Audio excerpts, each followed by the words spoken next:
আমি যে শক্তিপুরের মানিকগড়ে বসবাস করি, আমার গ্রামের নাম নারকেলবাড়ি।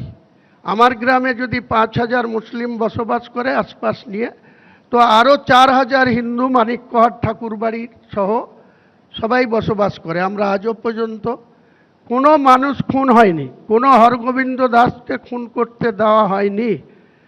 ১৭ এপ্রিল ২০২৪ রামনবমী মিছিলকে কেন্দ্র করে এই মমতা ব্যানার্জির পুলিশ প্রশাসনের উপস্থিতিতে একটা সংঘর্ষ হলো। সেই সংঘর্ষের দায় আমি নিজে, সূর্যকুমার যাদব এসপি এবং তার সঙ্গে অ্যাডিশনাল এসপি সহ তার টোটাল পুলিশের স্ট্রেংথ ১৭টা গাড়ি পুলিশের, তার মধ্যে এসপির কনভয় সহ রাজু মুখার্জি ওসি শক্তিপুর আক্রান্ত হলো, মাথা ফাটলো। সূর্যকুমার যাদবের সিকিউরিটির গাড়ি আক্রান্ত হলো।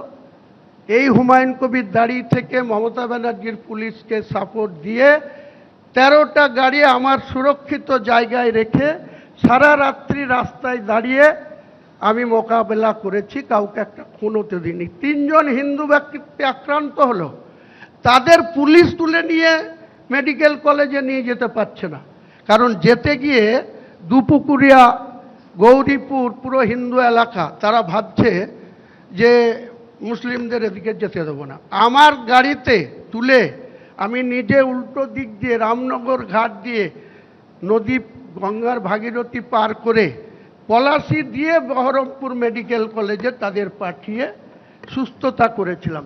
তারপরে আমাকে শুনতে হবে দাঙ্গাবাজ, তারপরে আমাকে শুনতে হবে গদ্দার।